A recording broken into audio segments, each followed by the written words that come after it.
This is the Dave and Shecky Show. We got this groovy podcast for ya. Reviewing crazy tunes or quoting Twain and Sting and Dune. We'll bring ideas to share like bonus points for extra flair, cause it's the frickin' Dave and Shecky Show.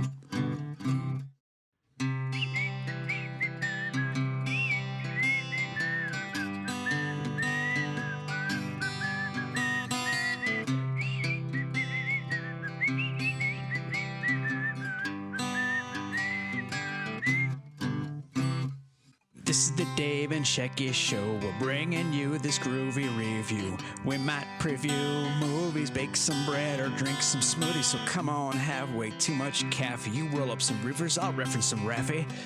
This is the Dave and Shecky Show. Welcome. Hello, everybody. Please, have a menu. Well, my dear server will be with you shortly. Blah.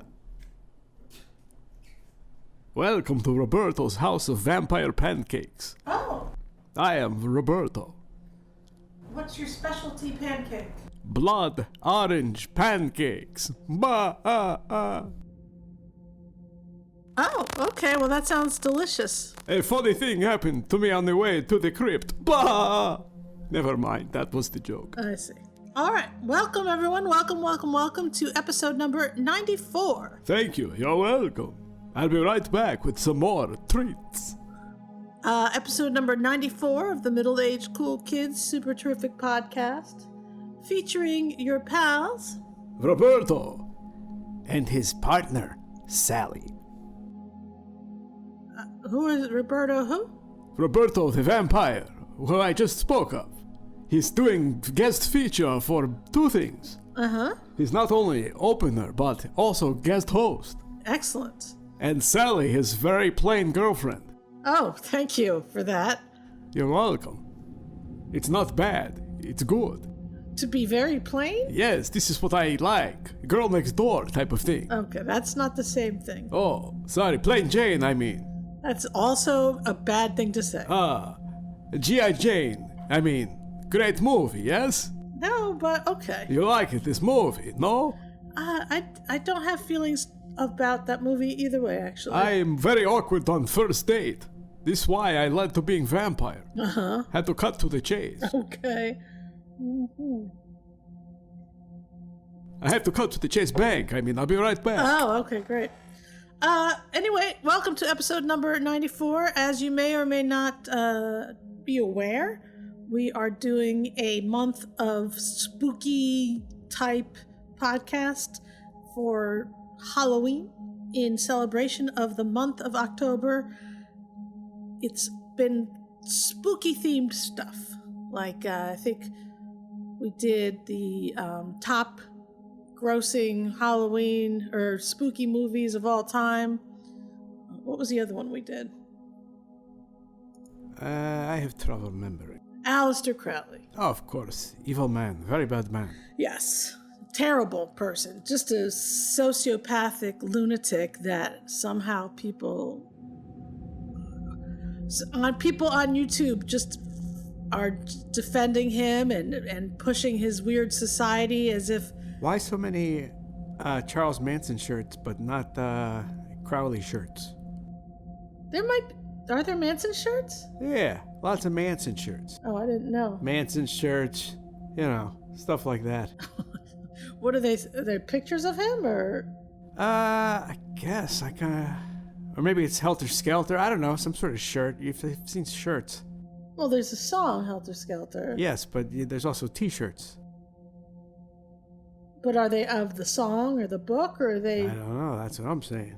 I see. I think it's a mishmash of evil. I think people who wear a shirt like that are either sociopaths or just dying for any kind of attention, even if it's negative attention.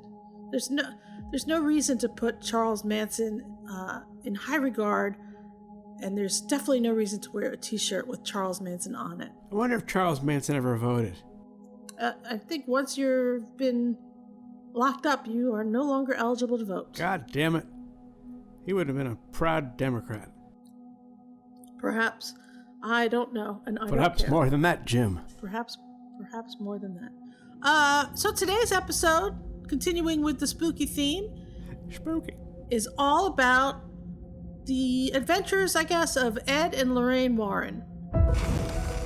It started when I was about 9 years old, where I could see lights around people. I thought everybody could see that. And Lorraine related to me later. I never wanted to be different. I lived in a haunted house when I was a boy. I would hear the closet door opening up. I'd look into that closet, darkness, and then I'd see a face of an old lady. The Warrens brought the idea of the paranormal to the public consciousness. Their mission in life was to let people know that the devil existed, that he was real. I refer to them as the grandparents of modern ghost hunting. The cases that Ed and Lorraine Warren worked on were groundbreaking. They thought there is evil in the world, we need to fight it. They truly wanted to help people. It's all in the Bible. Evil, ghost, demon, devil. I knew right at that point what we were dealing with. When you challenge the demonic, it waits until you are the most vulnerable. Then it strikes. Devil's Road, the true story of Ed and Lorraine Warren. September 7th at 9, a Shock Docs premiere event on Travel Channel and Travel Channel Go. Spooky. Ed and Lorraine kind of started the paranormal investigative team. I don't want to say show because they didn't really have a show, but I guess they put that thought out there about investigative paranormal teams. They probably are most famous. Well, let me say, before the 2000s, I would say they were most famous for the Amityville Horror House. Our generation grew up with that. I think the things that happened around that house happened in, say, 76, 77 maybe. The book and the movie came out maybe 78-ish. And that was a huge pop culture happening, that movie. Do you agree? Yeah, but now somehow I feel like it was panned by the critics. As we've seen on Rotten Tomatoes, shit gets panned by the critics all the time. It doesn't mean shit. If the audience likes it and they're paying to see it, that's what matters most. I don't even know why we have critics. I don't know why we have critics. We disagree with them, I'd say, more often than not. And it's not just the movies, it's music. At least back in the day, we know that when it came to music, they either held grudges or were paid. The term payola comes to mind. Hey, it can make or break your career. Yeah. They did that for Broadway too. So I'm not a fan of the critics at all. Critics are paid to sway your opinion. Yeah, and now all news is paid to sway your opinion. Quite frankly, just the whole Hunter Biden thing disappearing off of social media proves that. But let's get back to our spooky stuff. Spooky. What was I even saying?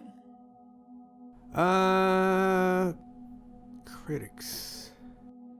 Oh, the Rotten Tomatoes. Anyway, yeah, so I'll tell you how important Amityville Horror movie was that it is where the "get out" phrase originated. Out. And whenever you kind of see a scary movie, a scary story, a parody. Wasn't that the name of that movie that Jordan Peele just did? Well, there you go. So that all originates from that movie, from that experience, the Amityville Horror. So Get Out is part of the ghost lexicon, I guess.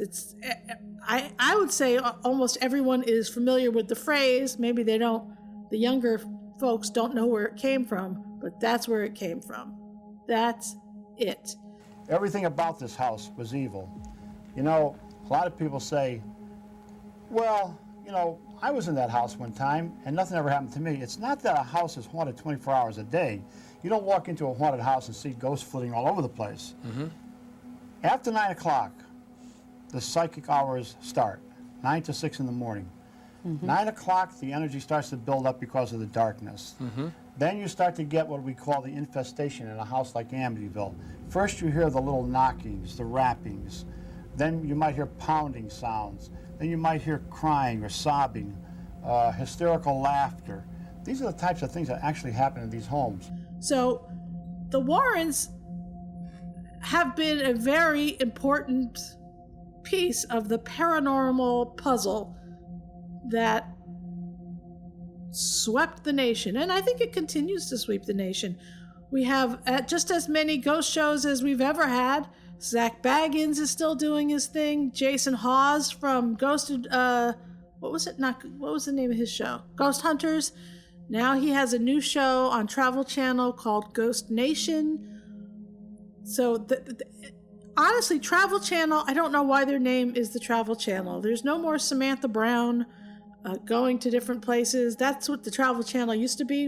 It was all Samantha Brown all the time, going to different places, going to different hotels. She was cute. It was kind of great. But now it's just all haunting stuff, paranormal stuff, doomsday stuff. I don't even know why it's called the Travel Channel. They should just change it already. They should. Like Paranormal Channel or something. Spike TV. How about that one? That one doesn't exist anymore, I don't think. Because that was such a great name. That might have been the worst name ever. You think so? It's pretty bad, yeah. I didn't know. I never really watched it. Well, probably because it was called Spike. They didn't Sounds have like ghost a shows. gay outdoors channel. I like ghost shows, so I always make sure that whatever internet TV package we get, I get the Travel Channel so I can watch my ghost shows. But so yeah, and Ed and Lorraine Warren were a huge influence on every paranormal investigator. I feel like her character was imitated in The Poltergeist as the woman who's the psychic in that movie. Caroline is not like those she's with. She is a living presence in their spiritual earthbound plane.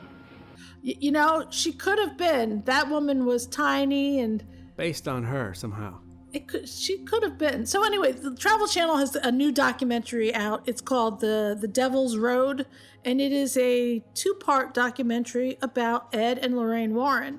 Now, for the first time, never before released recordings. I saw the icebox move, the television move. Document how this unassuming couple devoted their lives to saving others from the demonic. In the name of Jesus Christ, I command you to leave. And proving to the world that the devil exists. They thought there is evil in the world, we need to fight it. You can't imagine what has taken place in this home. They're the subjects of a blockbuster film franchise. My mother and father, they just kept going. They just kept helping. They are the pioneers of the paranormal, Ed and Lorraine Warren. The documentary is pretty great. It's pretty interesting. It's almost 2 hours long if you watch both parts, one right after the other, but I definitely recommend it, especially because there are cases, like I said, Amityville Horror, everybody knows, and more recently, I guess the Conjuring and the Haunting in Connecticut. So what happened was the Ed and Lorraine, I think they had over 1,000 cases in their careers as they weren't ghost hunters. He was really a demonologist. They were of the mind that it was evil spirits. They were very Catholic.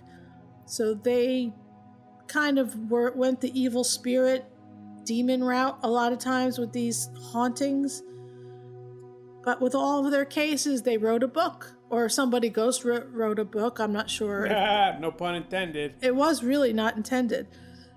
So at some point after Ed passed away, somebody brilliantly bought the rights to their stories and started churning out these movies. The Nun, Annabelle, The Conjuring. I mean, there's a shit ton of movies that are based on these books, and maybe even loosely based, which is fine. Now, these books are fiction, or they're based on their accounts? They're based on their accounts. Gotcha. So Oh, did they call it The Conjuring, or that's what the movie's called? No, some slick hipster is naming those movies. I mean, even Annabelle, the real Annabelle is a Raggedy Ann doll. Uh-huh. But in the movies, it looks like a little Linda Blair. It's really the most sort demonic. Of a female Chucky. It's really demonic. It's terribly demonic looking. But the real Annabelle was Raggedy Ann. So I had a Raggedy Ann when I was little. It was kind of. Did you have a? Well, not you, but I don't recall them, but I'm sure we might have. Yeah, you were the youngest, so I don't recall that. Raggedy Ann and the Holly Hobbie dolls were also a big deal, but they were cloth dolls. The Amish guy told me that his son. No, scratch that. He told me that there's a classic Amish story of a brother stealing a. What are those things? What things? A monkey? Sock monkey? Sock monkey. He steals the girl's sock monkey, buries it in the yard because he's too ashamed to give it back or whatever. And then, within a couple of months, it sprouted and grew there because they're full of beans. Oh. And that's how he got busted. It's some sort of Amish moral story. Oh. I'm messing it up because I'm not moral or Amish. What was he the trying? kid steals the sock monkey and buries it, and then it sprouts there, and that's how they knew where it was. Was he trying to accuse you of stealing and trying to? It's some sort of thing to say don't steal because if you do, you get found out anyway. Well, that's true, but some kind of thing. What do you think that they thought you stole something? No, they were giving away sock monkeys, and they said, "Have you ever had a sock monkey?" And I said, "I don't think I ever had a sock monkey." You didn't take one? They were sold out. Oh. I mean, they were gone. I see. They had sock monkeys, and he said something about, and the sock monkeys were a big part of our opening weekend, and got us a story in the paper about the sock monkeys. Then he tells me the parable about the sock monkey. Oh, that's cool. Yes, and that began our lifelong bond of friendship. Anyway, on to Ed and Lorraine Warren. So I think a lot of people like to shit on them or discount them as hoaxers, but the truth of the matter is that they never made a shit ton of money. They never were driving fancy cars. They always lived modestly. Their house was tiny. They were not charging people they weren't hucksters. They weren't carnies.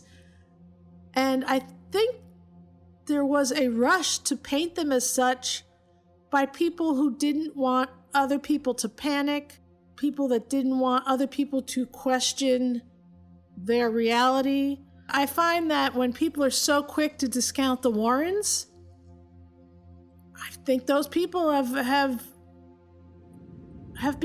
fallen victim of fake news or a smear campaign. You know, I see it today. I see people deplatformed for speaking what they think is their truth, for using their free speech. Whether I agree with them or not, it's irrelevant. But people like Gavin McInnes, people like Owen Benjamin, people like Alex Jones, the banhammer comes swiftly and they don't want to take away their livelihood.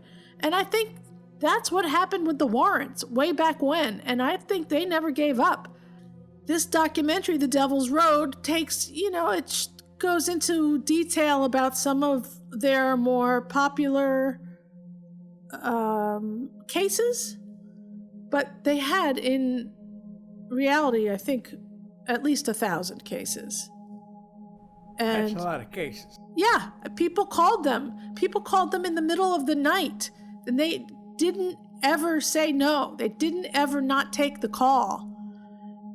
And they were very religious people, salt of the earth people. They were an inspiration to, like I said, almost every ghost hunting team you can think of. And Jason Hawes of ghost hunters is in this documentary saying how he was inspired by them, how he looked up to them, and they got him into this business. They would talk with anybody about cases and their views of the paranormal. That influenced me in the ways of just understanding that everybody's different. Everybody has paranormal problems. I don't like when people just want to shit on it because it's fake, or this was a hoax. You think it's a hoax because someone told you it was a hoax, and unless you were in that house or in that cemetery or wherever the haunting or paranormal shit happened, unless you were there, you don't know. You don't fucking know. But I know that these two people dedicated their lives to investigating shit. And I know these two people lived very modestly. Very modestly. Dave and I watched a documentary a couple years ago about the real Amityville Horror. It was a documentary about where the filmmaker talks to the youngest kid, the youngest Lutz kid. I believe that there is a such thing as evil, and I was a victim of that. On November 13th, 1974, the house at 112 Ocean Avenue, Amityville, became the site of a notorious mass murder. I didn't want to be the Amityville Horror kid. I've been running away from it, and it finally caught up to me. Very shortly after moving in, the Lutz family claimed to have begun experiencing mounting paranormal phenomena. When I went in there was probably 400 or 500 flies. And we're talking, this is mid-December in Long Island. The entire family is standing there watching the garage door slam up and slam down, and the dog is hanging himself. He clearly was affected by what happened in that house. He has nothing to gain by lying about it. His life had gone crazy from that. He's a gruff person, and he was very combative with the interviewer a lot of the times, but he spoke very fondly of Lorraine. Right? I don't remember. Oh, I do. She was a very calming force. She was very sweet to the children. And even in this documentary that we watched from Travel Channel, they make a point to say, or maybe it was her daughter, Judy, or their daughter, Judy, makes a point to say, they always kept in touch with the families afterwards. It wasn't like, okay, we're leaving this house and we're never going to talk to you again. They reached out to the families regularly to make sure they were okay, just to see how they were doing, to chat. These are two very good people who have been maligned as hoaxsters. Well, I don't know if they were or not, but they seem like they were good people. That's true. So one of the stories they talk about in this documentary on Travel Channel was this Lindley Street haunting in Bridgeport, Connecticut. Mary Pasquarella said, we have a real poltergeist case going on. There's police cars, people are starting to form outside the house. And that's when Ed said, oh, okay, well, this sounds like the real deal. We'll be right over. The Warrens, along with Father William Charbonneau, arrive at the home of Jerry and Laura Gooden. I went in the house, and here were police officers, firemen, the Gooden family, neighbors, and it looked like somebody went through the house with a baseball bat, smashed things off of the walls, knocked furniture over. Every one of these police officers, when myself and the priest walked in, they knelt and asked for the priest's blessing. They were frightened. And this one is interesting because honestly, I hadn't heard of it. That when I hear of Ed and Lorraine Warren, I just really think of that Amityville Horror is the first one I think of. And then the other one is that Rhode Island one. I think it's Rhode Island, where the family and the Perrin family. I don't know if that's the Conjuring. I'm not entirely sure, but I think so. It's definitely gotten more famous, I guess, after the movies. But this Lindley Street one is interesting because this particular haunting had over 100 witnesses.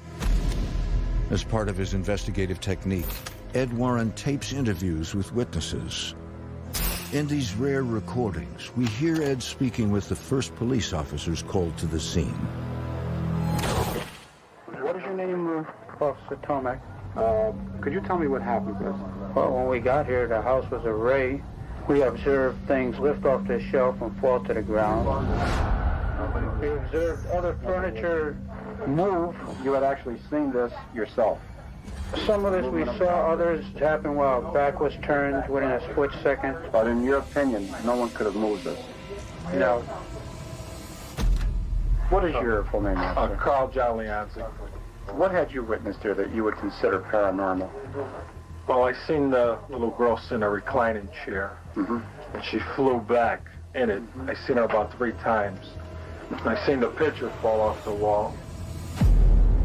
So there was hundreds of witnesses, thousands of people outside the house. They had to cordon off the block because this haunting was getting so much attention that there were just onlookers in the street. Ed Warren always had a tape recorder going, and they'd go to this house on Lindley Street and talk to all these people. Furniture's flying. It's not just moving slowly. It's flying across the room. Refrigerators, recliners, televisions, shelves, crucifixes, it's just knives. Things are flying around the house. I was standing in the kitchen. I noticed that there was a movement from my peripheral vision. A set of MACK dishes flew across the room and landed on the floor. A crucifix, which was on a wall, was made of plastic, just burst. This particular haunting on Lindley Street, it happened for years. It had happened from like 68 to 71, and then from 71 to 74, it escalated so much that they had to call the police and the fire department. Yeah, this coincides with psychedelic drug use in society. I just, I don't know that these people were psychedelic drug users. It's during the documentary. The whole town was on this stuff. Well, I don't know about that, but during the documentary, it's kind of, it was something interesting I noted, but when Ed Warren starts interviewing the owners of the house, he talks to the lady first, and he says, and your name is? And she doesn't say, my name is Laura Gooden. She says, I'm Mrs. Gooden. We are in the home of, what is your name, please? Mrs. Gooden. And your address? 966 Lindley Street. Mrs. Gooden, could you relate to me, please, when this activity started? That to me was such an old school thing to say. I'm Mrs. Gooden, not I'm Laura. She wasn't acting in a way that she thought she was supposed to be familiar. So today we have all these reality shows where everybody's used to being on camera. The man on the street shit is just, everybody wants to be a star. Everybody takes their opportunity to try and make that moment big for them. Back then, it wasn't like that. People got very nervous if the camera was turned on or the record, like they thought it was official business, and they all got very weird. You could just watch any news from the 50s or the 60s and see people shying away from the camera. Even at the beginning of American Bandstand, when they would have kids dancing, if the camera got to them, they'd either run away or get all shy and timid. People at that point weren't very used to being on camera. But the fact that she said Mrs. Gooden, just in my mind it said, okay, this is an older, salt of the earth person. This isn't somebody who's looking for fame and fortune. This isn't someone who's saying, you can call me Gypsy Rose Lee. She's just like Mrs. Gooden. So I don't know that. Did you catch that? I did not. Does that change anything, you think? You think they're still in the psychedelics? I don't know what they're into. I'm not saying them. I'm just saying the whole environment of the culture. The cops and the firefighters? Mm-hmm. No. So, this... Who's the pitcher who pitched the no-hitter on acid? Raleigh Fingers. No. That is incorrect. Doc Ellis. Doc Ellis, I'm sorry. And if he did it, anyone could do it. I mean, that might be true. I don't know. But just to, we're talking about this particular haunting. So cops, firemen, friends of the family, we're talking at least 100 witnesses, so many audio tapes of interviews of them saying exactly what they saw. A lot of these things that happened, the little girl was nowhere near the house. Sometimes she was out of the house, but they were so anxious. Apparently the town was spending a lot of money cordoning off this home, putting police there, the police presence to make sure people weren't trying to get in the house. People apparently tried to set the house on fire to rid it of its evil spirits. So this was pretty much chaos and mayhem for a good while in Bridgeport. And at one point, the adopted daughter who lived with the family, she got caught trying to kick over a TV. Why would she do that? Well, I can think of several reasons. Maybe they were all there waiting for something to happen and nothing happened, and she wanted something to happen because she wanted those people to keep coming.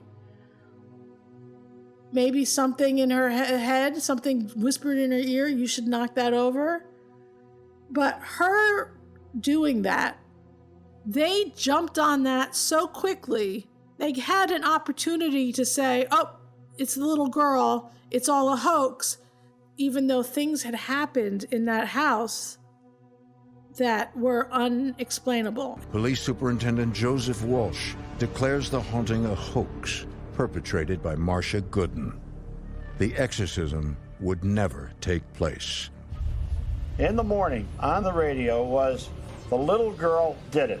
A 90-pound, 10-year-old child could move a 450-pound refrigerator 2 feet away from us and we wouldn't see how she did it. The girl admitted that since last Friday she's been banging on walls, knocking pictures off. We have no ghosts in Bridgeport. Chief Walsh made it his business to make sure that he was going to call that a hoax. It's impossible that this was a hoax. Apparently, right after we had left, Superintendent Walsh had sent officers into the house, said this ends here, now. He not only made fools out of the family and us, he made fools out of his own men. These police officers were going into the media, which were all around the house, in the house, telling them about the things that they experienced. Ed was very frustrated by it all. He thought with all of these police officers, all of these firefighters, all of these media people, that the truth finally would come out about poltergeist activity.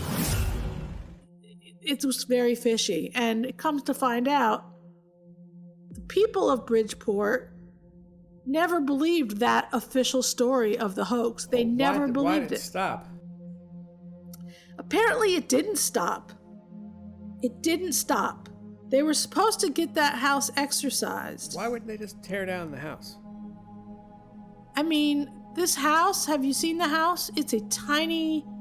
Yeah, I mean, it's just taking up space. Why don't they tear it down and build something else there? Well, I don't think they had a lot of money. I don't I'm think... just saying, if it was a problem and it kept happening, I don't understand how it just stopped. If it didn't stop, how come... I don't understand.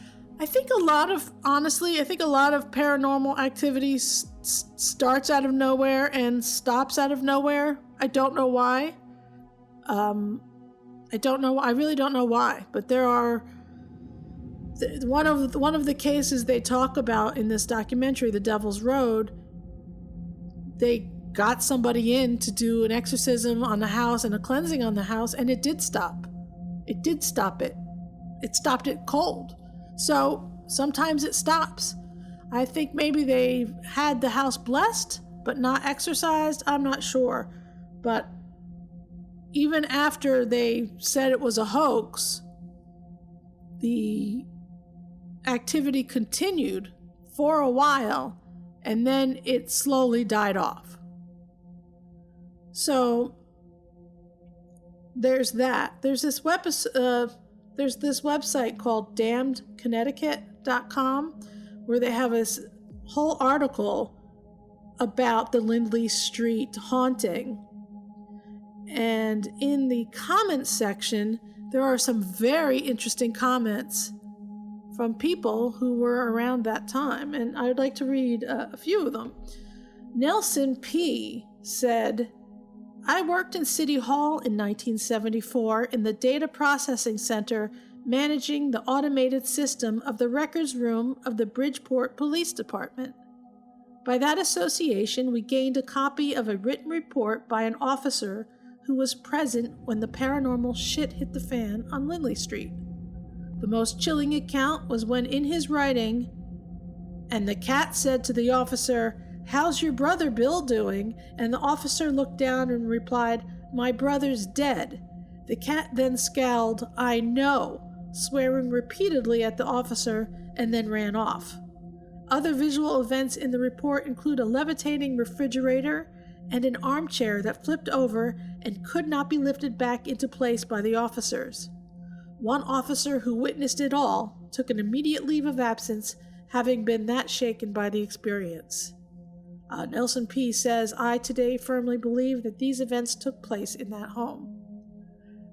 I mean, this is an officer of the law who said the cat spoke. You can't, a cop is not going to make that up. That's not what a cop does. A cop writes down exactly what he sees. This is and possible. Hears. It's First insane. Of all, I don't know who Nelson P. is. I have no proof that he got a hold of any of these documents. This is all hearsay. That's true.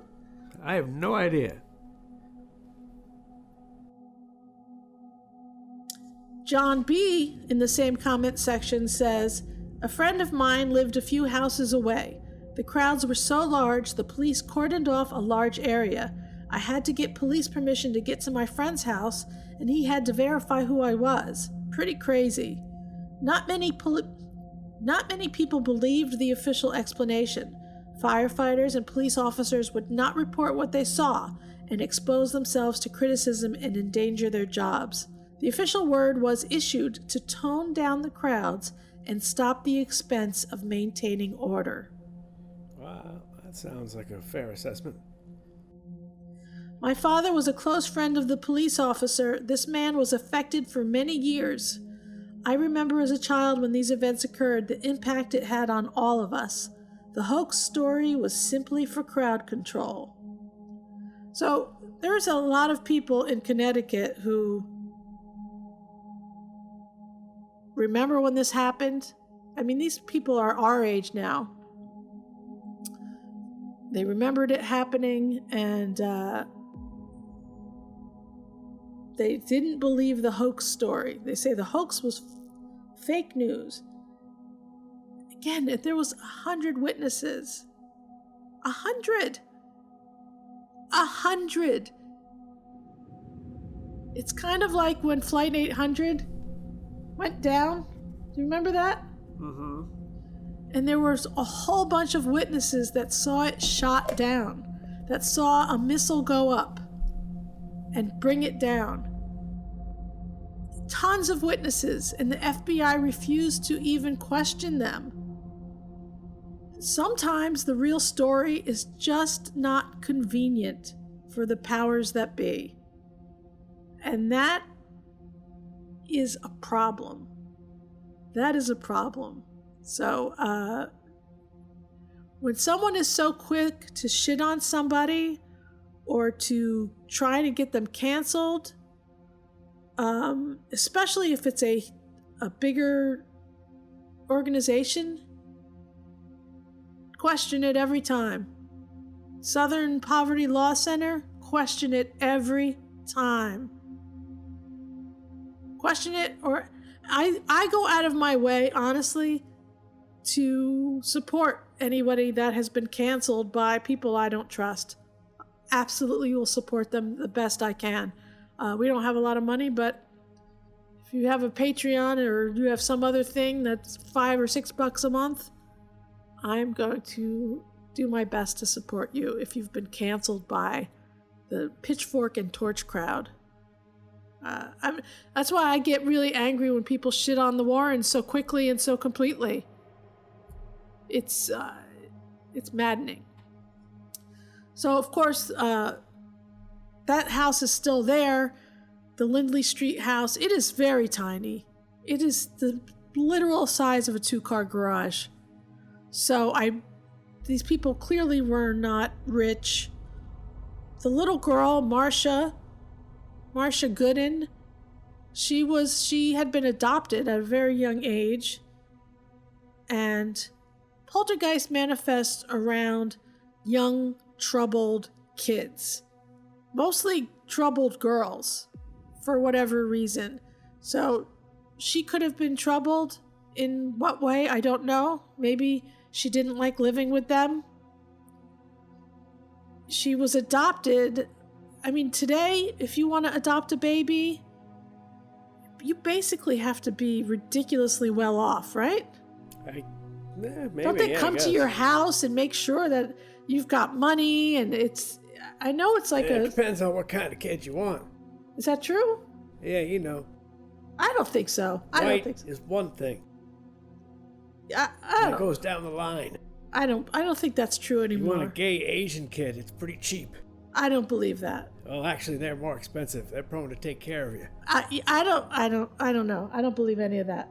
Anyway, the little girl was adopted by this family that was not well off at all. I mean, if you look at pictures of the house, when I say it's the size of a 2-car garage, I'm not exaggerating at all. You can look at it. Was it 966? Is that the address? Yeah. You can look at it on Google Maps. I think you can look at it on Zillow. It's a tiny house. Tiny, tiny house. And I don't think today in a house that big you would be able to adopt a child. I think they want to make sure the child has a big bedroom, that there's good schools. I honestly think that today, regardless of what child you're trying to adopt, there's a list. I guess back then there was no list because these folks looked pretty poor. The few pictures I saw of the inside, it looked like it was a little messy. Instead of having a couch, they had 3 recliners. It looks a little nuts. I don't think these people were bad people. Like I said, I just think they were old school and wanted to adopt a kid and did. I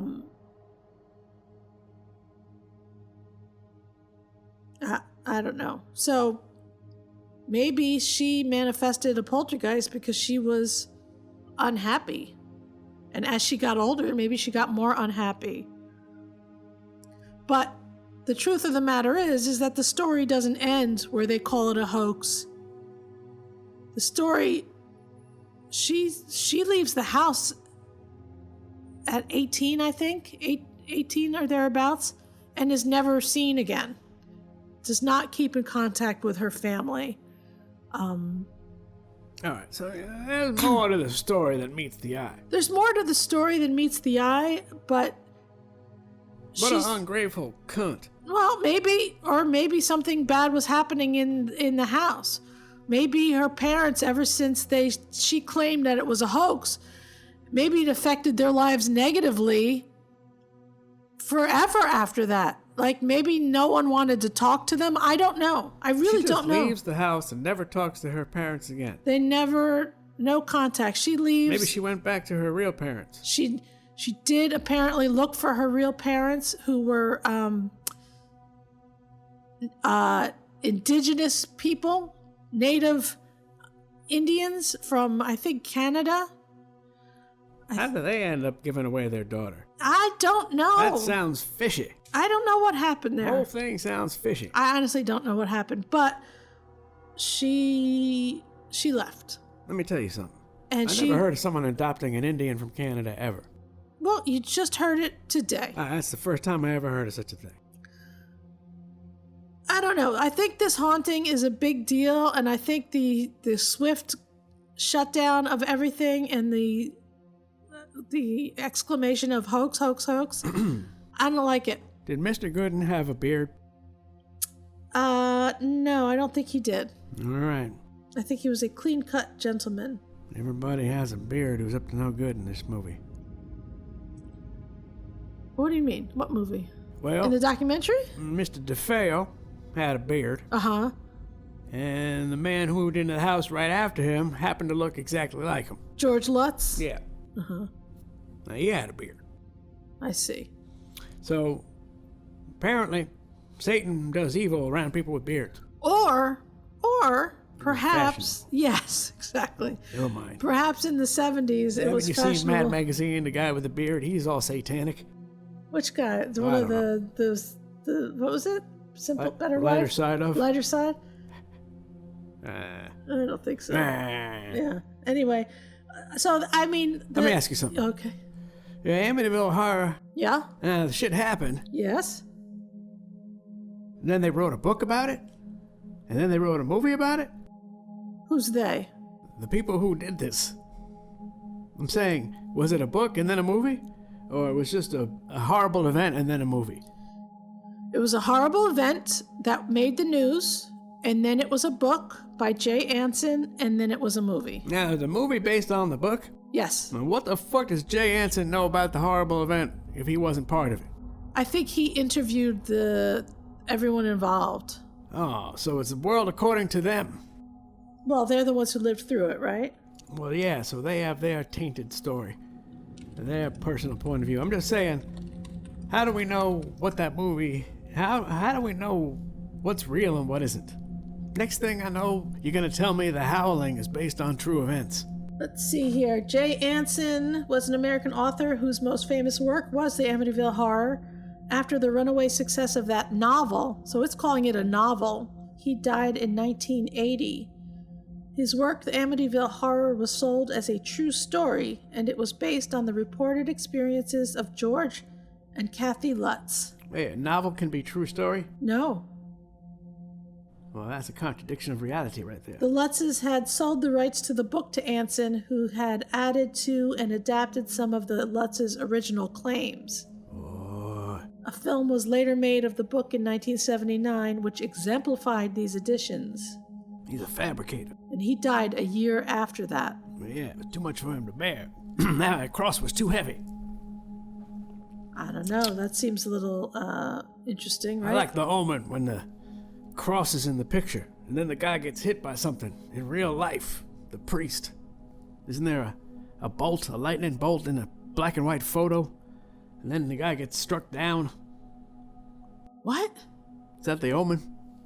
No, that's the... What's the other one? Day of the Jackal? The Day of the Jackal is about a assassination attempt on Charles de Gaulle. I don't know what I'm talking about. I don't know what you're saying. I'm saying... Who got... What lightning struck? What black and white photo? That's what I'm saying. In The Omen. The Omen? Isn't there a black and white photo in The Omen? It foresees the death of the guy. Oh. So it's not a real... It's a photo in the movie. Yes, it's part of the movie. And that happened in real life? No, I'm just going off on a tangent. All right, back to The Haunting. So, Jay Anson. Yeah, I think it's interesting that his book became a movie, and he died very short. He died at a very young age, Dave. Yeah, let me ask you something. Is the Amityville Horror about the killing of the people there, or about the people who moved in afterwards? Because I think the real movie should be about the Defeo family. Are you saying you never saw the Amityville Horror? I've seen it, but I just kind of never really processed it. It's not like The Shining for me, where I could tell you everything about it. Amityville Horror to me was one of those things. I don't know. I just kind of didn't do it for me. That's why I thought maybe the critics didn't like it or something. I don't... Let me see. I just feel like it wasn't as a respected movie. And me coming from a show family... See, I don't know about now. How about then? When it was received. Well, I can only go to Rotten Tomatoes right now. Critics give it a what? The critics gave it a 27%. Oh, shit. So I was right, I guess. I don't think that opinion's changed. The audience gave it a 52%. Yeah, all right. So this was not a well-respected movie. That's the problem. Yeah, it wasn't not a well-respected movie. Now, The Shining was pretty damn well-respected. And how about When a Stranger Calls? I bet that has a higher percentage than this. That seems crazy low. 27%? I mean, what? Was that like an all-time low or something? See, there's not a lot known. Like when you go to Box Office Mojo, you can't really. There's these older movies. It's hard to tell. But maybe there's such a prejudice against this belief that this exists that this movie was just panned instantly. It could be. I mean, it's a campy horror film. Yeah, I guess I'd have to see it again. I don't know. I recall not thinking much of it. But you didn't see it. I know I've seen scenes of it. Did I see it in the theater? I really guess I didn't see it in the theater. This movie made has made $86 million. I saw Poltergeist in the theater for sure. So just so you know, this movie has made $86 million. Amityville Horror has made $86 million. Okay. Since 1979. All right. The Omen. Yes. Has made $61 million. So really? I think The Omen's a better movie. I'm sure it is. I'm just saying that the Amityville Horror is a big deal. It's called a phenomenon. And also that book. I had the book. The Amityville Horror, was it called? It was called The Amityville Horror, and it was, I remember when The Firm came out. Remember that book? Is that the movie, The Firm? Well, it was a book first, yeah, though. Okay. And I remember I guess I was working in Manhattan at the time, and I would just see everybody on the subways reading that book. Huh. And it was similar with the Amityville Horror, even though I was much younger. Everybody had that book. A Million Little Pieces. That was one like that. That's another one like that. So their most famous thing is the Amityville Horror case. For our generation, I think that's their most famous, but all of these movies have come out in the past 10, 12 years that might be more famous than that. I mean, Amityville Horror is where... They need to remake it. If they remake it, it'll be more famous. They did remake it. Oh, never mind. Who's in that one? Ashton Kutcher. Is he? I don't think know. so. Come on, that'd be good. Let's see him freak out. They made it in 2005. Ryan Reynolds is in it. Interesting. But that's probably the problem. Yeah, that got a... They kind of needed like Kristen Bale or something. But there is an Amityville Murders movie that came out in 2018. Oh, well, that's about the Defeos. Well, let's see what it is, if it is or not. My big day. Family is everything. You know that. The house or whatever lives there, it makes things happen.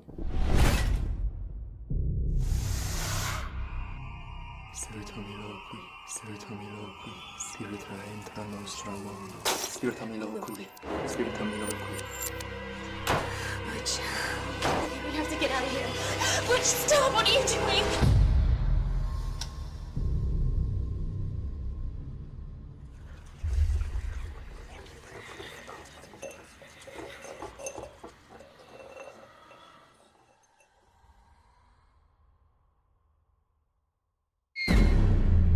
Something different happened down there the other day. Almost like we made them angry. I can't eat. I can't sleep. I just spend night after night after night watching. Watching what? Watching you. She's in trouble. You have to get out of here. There's no way out.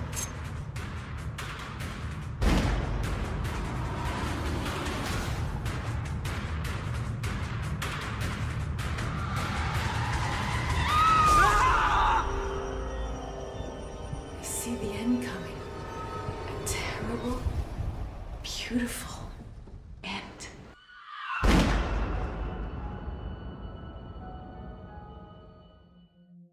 That's got a wonderful rating. That's got a 7% from Rotten Tomatoes critics. Okay, we are really good. Imagine if you're a family member of this and you have to deal with this for the rest of your life. The Defeos, you mean? Yeah, I mean, okay, so he killed the family, but he didn't kill, like, everyone.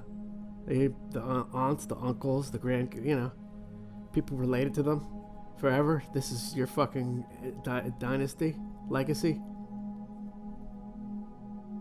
I would fucking sue these people. Like, can't you just let it rest? What the fuck is wrong with you? These are real people. Yeah, I mean, I guess. They're real people. They sell cars in fucking Jersey City. The Defeos? Yeah. How are they related to the car people? Were they... I don't know, but, if you show me a Defeo, I'll show you another Defeo who's related. Yeah, they were, I mean, I think they advertised on Stern Show too, right? Defeo Vincent. Defeo Vincent? No, that was E. Vincent. No, but seriously. It's the same family. Yeah. It's, I mean, The Shining's a made-up story. You can do that as much as you want if you get the permission of Stephen King. It's not like you're fucking with someone's family. Right. It kind of, you're making the... well, I mean, It's not like they keep, telling the Mark David Chapman story with John Lennon. No, but look at the Manson stuff, Yeah, I'm the same thing with that. Have some fucking kindness. That's why at least Quentin Tarantino did the fantasy there, and it changed in the end. Oh God, that movie! I loved it, but I can't ever watch it again. It made me so anxious. Yeah, but honestly, I was freaking the fuck out. I don't know. Roman Polanski, he's a bad guy, but he's also had a lot of pain in his life. He's a terrible person. I'm sorry, yeah, but still, you gotta torture him all the time with Helter Skelter? Yeah, I mean... Let it rest, that was his wife. And his baby. Disgusting. But, yeah, I mean, there's... Maybe he opened up a portal with that goddamn Rosemary's Baby. Wow, I mean, can you imagine? Hey, and they said the devil doesn't come at you right away when you open that door. He waits till you're vulnerable. Boom, you're away. Manson's around the corner. You're vulnerable. That is what they said in the documentary. That when you do open a portal, when you have that door open, that sometimes it waits. It lies in wait for when you are at your most vulnerable. Yeah. That Manson should just fucking nowhere, man. That is... Oh, and also the Defeo family, the guy who did all those murders, he was like a drug addict. He was like a junkie, you know what I mean? And his father was abusive. The whole family was fucked. So, yeah, he was at his vulnerable point there, too. You could say that. When you're a drug addict and you're weak, you're open to the devil. I mean, he really does look exactly like George Lutz, right? Yeah, this is a type. It also looks a little Manson-y, too. No, but he looks exactly like George Lutz. Bizarre. That is bizarre. I'm trying to see what it says here. Is he still alive? Yeah. Ain't that a bitch? He is age 69 right now. LMAO. And he is in jail. Lamau. So, I think he's tried to tell his story over and over again, right? He's been interviewed. Was he in that Amityville Horror documentary? Remember, I feel like he's told his story or tried to tell it, or people don't want to hear it, or I'm not sure. I think he was just like a fucking drug fiend. Although Defeo was a user of heroin and LSD, He had antisocial personality behavior and was aware of his actions at the time of the crime. Oh, so I guess they try to get him off on insanity, but antisocial personality disorder is being a sociopath. They've changed that because I guess being a sociopath is they don't like. Doesn't make you a bad person. Well, they think that it's like you can't call someone fat anymore. You have to say that they're, I don't know, whatever you say now. But physically heavy. Big boned, I guess. I don't know. But yeah, antisocial behavior is the same thing. Well, what made him that way? Why is he dissociative? Because his father probably was abusive. I think it runs in the family. There's something wrong with the family. He didn't just kill his family because he loved them. There must have been something going on there. Why'd he kill all of them, though? That man had issues. He was a heroin addict, and he probably wanted to kill him for the money. I'm not sure about the rest of the family, though, how that worked. What do you mean? I don't know why he killed all the family. He's fucking crazy. Yeah, I guess so. I don't know. It seems like he must have been shunned or something as a kid. No, Yeah. He's the number one son, but they got favored. Every time they had another kid, the attention was taken away from him. Well, I think he's mentally ill, right? Yeah. That and the father abusing him. Did he hit him? I don't know what happened. Verbally abusive? Something happened there. Most heroin addicts don't kill their parents. Yeah, I thought heroin really mellows you out or something. I don't know. Well, it mellows you out until you need to get some more. Oh. And then it makes you crazy? Then you kill your parents for the inheritance money. I don't know. I don't know, but honestly, I mean, to me, that's as interesting a movie as the other one. I wouldn't want to see that, though. I wouldn't want to see that. I don't want to see that. It's like, it's the same reason that I was so freaked out over the Once Upon a Time in Hollywood. Right. When you know what the end is, and see, this is the thing, is that Quentin Tarantino spends a large portion of the movie introducing you to these characters, whether they're fictitious or real, and you love them, so by the time the ending is coming, for me anyway, Sharon Tate in the movie, she doesn't talk much, and there was a big controversy about that, but you love her. Margot Robbie has done, I don't know, she did a great job making me love her. And she's cute, she's personable, she's pregnant, you just adore her. And for me, in the back of my head, I know how the movie ends. I know how the real life thing ends. And the more he made me like these characters, the more I was getting sick to my stomach watching this movie because I knew how it ended. And I think that was the brilliance of that movie, was when it ends and it's a better ending than real life. You are so relieved. That was Once Upon a Time.